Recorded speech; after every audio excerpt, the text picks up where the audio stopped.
Hi, everyone. Welcome to the Hydrant. With me today is Theresa Ho. Thank you for doing this. I appreciate it. Well, thank you for having me on, Jim. Oh, it's been too long. I'm glad you're here. Theresa is based out of Canada, but she's so international. I mean, she was born in France. She was raised in Montreal. She's of Chinese origin. She speaks French as a second language. And your website said this, and because of my English arrogance, I read, she had French as a second language, but with a slight English accent.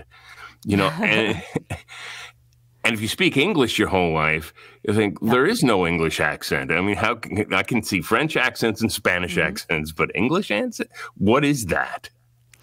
So basically, I speak French fluently. And to somebody who doesn't speak French, I think they would think, oh, like she speaks French perfectly. They wouldn't notice anything. But to a native French speaker, they will notice little... like an accent that's a little bit different. So basically, my first language is English. So that creeps into the French. Okay. Yeah. Okay. It's just I don't think of those things. It's like when, you have two people speaking together, one English, one Spanish or German or French or whatever it happens to be. And you think that's the way it is, but you don't think about a German person and a French person speaking together and they probably don't understand each other, although they might because they're all multilingual everywhere in the world except here. But so it just struck me as kind of funny, a slight English accent. So, yeah, it's kind of FYI. Yeah. If you want me to do something in French, this is what you get. Right, and you do both languages for your clients. Basically, I have had French clients, but I communicate with them in French, and I think they appreciate that. But I have yet to do a paid project in French. Yeah, and I actually have turned things down. Even with my Montreal agent, I have a new agent. He's sending me English and French auditions. So I kind of pick and choose. If I think the client really wants a native Quebecois, because I live in Quebec, so the Quebecois accent is different from French from France. Like if that's what they're looking for, somebody native, then I'm going to say no, it's not me. Yeah. You need to get together with Val Kelly because she's a French teacher and she speaks fluent French, and it's just like the two of you could do a thing there. Well, whatever. Yeah. She also speaks basic Mandarin and is slowly learning Spanish. So you're just all over the place. Yeah, it's fun. Theresa, of course, is a voice actor, commercial, e-learning, medical, corporate explainer, etc. One of her biggest passions is dancing, whether it's Zumba, salsa, barcata. Do I have that right? Bachata. I knew I was going to screw that up. And ballet. It's interesting that my last guest, Joy Honer, is a certified Zumba teacher. So you two could talk about that. Oh, cool. Yeah. Theresa loves traveling, attending live performance concerts, etc.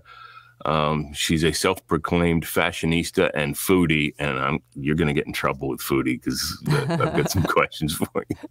Okay. She's done radio in the past, but this is kind of like, it started out as kind of like a side deal for her because she's doing healthcare sales and account management and public relations and communications, all this stuff as a real starting job. So she's still balancing that. Plus, she has a daughter who is also a voice actor. So she's a momager, if you will, having to guide this one as well. So you keep rather busy. Yeah. Yeah, I am definitely busy. I'm pretty tired, but it's fun. It's fun. I love everything I do, so I can't complain. Do you get a chance to do a lot of dancing, or is that just something that? Yeah. Yeah, I'm not kind of like since the pandemic, the salsa and bachata, like with partner thing, kind of fell to the wayside. But I do Zumba every week, several times a week, sometimes. So I love it. Yeah. Yeah, I see that, and it's like I would need oxygen and a defib paddle to do some of that. It's not for everyone, but I mean, it could be for everyone. They have different levels, and you just kind of do what you can do, but it's so much fun. It really fuels me and, gives me energy. So what does a self-proclaimed fashionista do? Unfortunately, spends a lot of money on clothes. But actually, one good thing, again, about the pandemic is like I kind of like, I didn't need to shop, or I kind of lost that desire. And even now, it's like I'm much more careful about what I spend and renewing my wardrobe and whatnot. So, yeah. But I do love fashion. I see it kind of as a So you didn't go like form online. Of art. You didn't go online crazy and start ordering things left and right. No, I That's didn't. Good. I know a lot of people who did. Yeah, for sure. So. Yeah. How different is the VO world from a teenager's eyes? I mean, you've got agents and you see it from that side, but guiding your daughter through all this, is it any different than an adult going through it, or is there a different set of, I don't want to say rules, but a different set of criteria and things you look out for? For sure, it's very different for her than for me. It's very, very, very part-time for her. That being said, she's worked on some really cool projects. She has a national commercial running in Canada, another one in Quebec in her home province. She was in a virtual reality game in English and French, and it's been nominated for various awards. Wow. So she's pretty accomplished, but still, it's very part-time. I get a lot of auditions through pay-to-plays. Most of them I'm going to pass on. We always try to do the agent auditions, and when I get some from production companies, when we're on their rosters, things like that, right, get the priority. Yeah, but as she's a kid, right? So for sure, she'd rather be on her iPad with her friends and things like that. So, but she wants to do it. So. And she is continuously training. She does theater at school. Right. Right now, she's coaching with Ellie Ray for animation. And, goodness! That's one of her. And she's how old now? She's how old now? She just turned 14. And you're exposing her to Ellie Ray. Yeah, I'm pretty sure Ellie doesn't talk to her the way she would talk to us. I would certainly hope not. But they love each other. She loves her, so that's great. Yeah, the perfect person for it. It's wonderful. Yeah, that's excellent. Since you're in Canada, how impacted have you been with all the fires? Is it near you, or is it away somewhere, or? This summer, it was crazy. We'd walk outside and it would smell like smoke, and there were days where we were like, we're not going to go outside because they had the warnings. Right. And that being said, they're far from us. Like, yes, within Quebec, within our province, there were a ton of fires, and it was just like throughout Canada. So, wow, the smoke, it just travels, right? There were a couple days early on during the thick of this whole thing, where I am, which is Delaware, you could see the smoke in the sky and you could smell it and that kind of thing. So and us being that far away, I had trouble imagining what it would be like in Canada and so near to it all. Yeah, definitely. Wild. Yeah, well, I know, it's crazy. Okay, let me ask you some of these goofy questions. Okay. And see where this takes us. What Disney character are you most like? Oh, boy. Good question. Maybe Mulan? I don't know. Gotten a couple of those. Is that stereotypical? No. Like wanting to do something that perhaps your parents didn't approve of? Yeah. Like basically this whole actor thing. Like when I was a kid, I wanted to be an actor, and I was on the stage, and I did what I could. But when it came to pursuing it in you guys call it college, for us university, it was just like, no, you can't do that. So I went into journalism. Your Chinese ancestry, is it through your mom's side or your dad's side? Both. Both. I am. Oh, Yeah, wow. yeah. I'm 100% Chinese as far as I know. Wow. Yeah. I'm not going to ask how they ended up in France. Okay. Yeah, that's a long story. It's a long story, I'm sure. Okay. As a foodie, what's the weirdest thing you've tried food-wise? Oh, boy. Maybe frog's legs? I don't know. I mean, I'm Asian. Living in Montreal, we're exposed to French food, so there's all that Right. French stuff. But yeah, no, I mean, as a Chinese person, I've tried chicken feet. I don't eat red meat anymore, but I've tried, like, as a child, I tried tripe and yeah, a lot of interesting foods that I don't necessarily eat anymore. Let's just put it that way. Having the courage to try them is enough. You kudos in my book just for that. Yeah, thanks. What song should play every time you walk into a room? Celebration? Is that the, celebrate? Yeah, the Cool and the Gang Yeah. one, or whoever that was. Yeah. Yeah. Gotcha. Yeah. Celebrate that. life. Yeah. Okay. What are you most likely to eat after a stressful day? Oh, dessert. I love dessert. I love sweets. As probably Calvin my big- says, from Calvin and Hobbes, he's a dessertarian. So, Oh, yes, I can relate to that. what is your favorite curse word? Probably shit, because you can just use it more freely.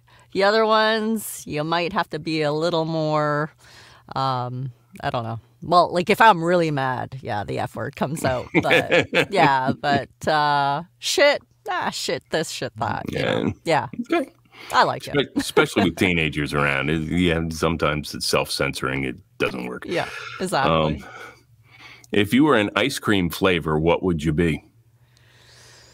Ice cream flavor. I love ice cream. I love the Haagen-Dazs chocolate with the peanut butter. So you're sweet with a little bit of saltiness. And I think that kind of describes my personality. Like, I think I'm a nice person, but, I got a little spice or a little something that comes out once in a while. Awesome flavor. Just awesome. Yeah, I love it.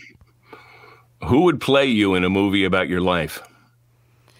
Who would play me? Oh, my God. Being Asian, like if I had to choose like an Asian person, I'd probably choose Lucy Liu. That's where I was. Yeah. Yeah. I like her sassiness, her spunkiness. She's a great actor. Yeah. Yeah. Yeah. I think That's so. where my head went. So, okay, I'm going to give you some pairs of things. It's an either or kind of thing. I'll give you the pairs. You tell me what your preference is. Live theater or movies? Live theater. Bananas or watermelon? Watermelon. Summer or winter? Summer, all the way. Library or museum? Museum. Cake or pie? Cake. 100%. Toilet paper, over or under? Over. And I am so anal retentive that sometimes I go and I will turn it over if it's under. Yeah. You are not alone in that. I've had several people that have expressed that same thought, that if they are even in someone else's house, they will turn it over. Yeah. Yes. Yeah. I don't know what's wrong with us, but Okay. maybe it's a control thing. Okay. You know where you stand now. Yeah. Salad dressing on the side or on top? On the side. Passenger or driver? Driver. Most of the time. Yeah. We're all actors and control freaks, so Exactly. we get more drivers than anything.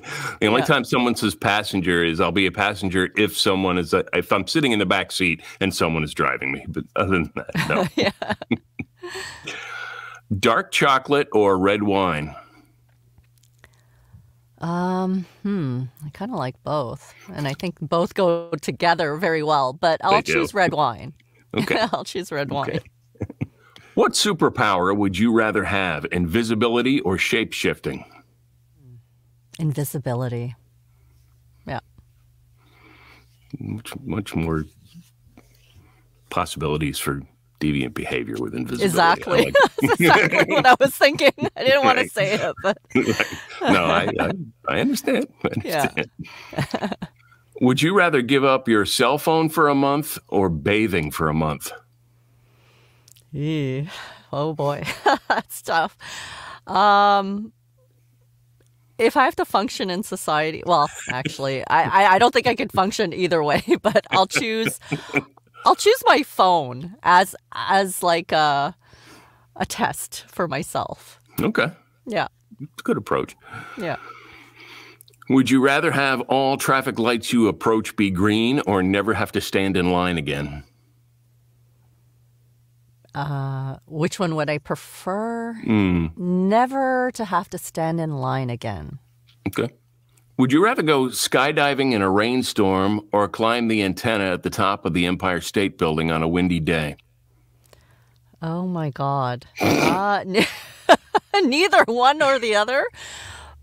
But skydive, maybe the skydiving one, I'd probably just like jump out and like hope for the best or have a heart attack, and then that's the end of me.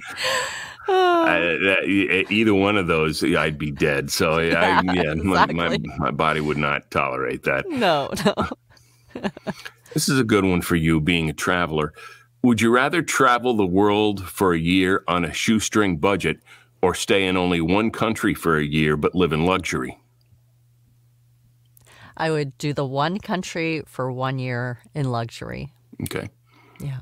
Would you rather be able to breathe underwater or fly? I would rather fly. Yeah, that would be really cool. Would you rather send a semi-naked photo of yourself to the wrong person or eat at Burger King 3 meals a day for a month? Oh, boy. Probably the Burger King. I'll do the Burger King. Okay. It'd be a lot of veggie burgers, but... Fair enough. Fair enough. Yeah. Okay. Would you rather have whatever you are thinking appear in a bubble above your head for everyone to see, or have absolutely everything you do be live streamed for everyone to see? I'll take the bubble, the thought bubble. That could be a good thing or not. Yeah. As a Canadian, sometimes I'm thinking things, but I'm too polite to say them. So it'd be good. Hey, dude. Take a hint. Take the hint. Take the hint. Yeah. Someone comes to you and says, Theresa, what's with this voiceover game? I keep hearing things that, this is the way to go. And then there's other things going on saying it's falling apart. Or if someone came to you now, given everything that's going on, and said, how do I get started in this VO biz? What's the first thing you would tell them to do? I would tell them, do you want to run a business? Number one. That's the most important thing. And then there's like a long, long list of other things that you have to consider. Yeah. And I have had people ask me, whether it's like an adult or people asking about kids. It's, I'm getting that answer more and more from the people I talk to. And it's something that was not said to me when I first came in. It was like, it was all about, getting your chops, getting the acting classes, getting the demo and that kind of thing. And it wasn't until a year or so in the road that someone said, you're an entrepreneur now, so you got to run a business here. So I'm happy to hear that piece of advice coming up more and more. It's like, if you want to do this, this is what you've got to deal with. Yep. So, and you actually run 2 businesses between your own and your daughters. Yep. Yeah, definitely. So when do you sleep? I mean, you got all this. I do sleep, probably not enough. I know I don't sleep enough, but anyways. So, yeah. Hey, thank you for doing this. I appreciate it. Thank you, Jim. It was so much fun. It was nice to see you again and talk with you. If you want to find out more about Theresa or avail yourself of her services, you can go to theresaho.com, and there are 2 Theresa Ho's out there. Go to her website because hers doesn't blow up where the other one does. So it's theresaho.com. Thank you once again for doing this. Jim. Appreciate it. And we'll see you again next time on Hydrant.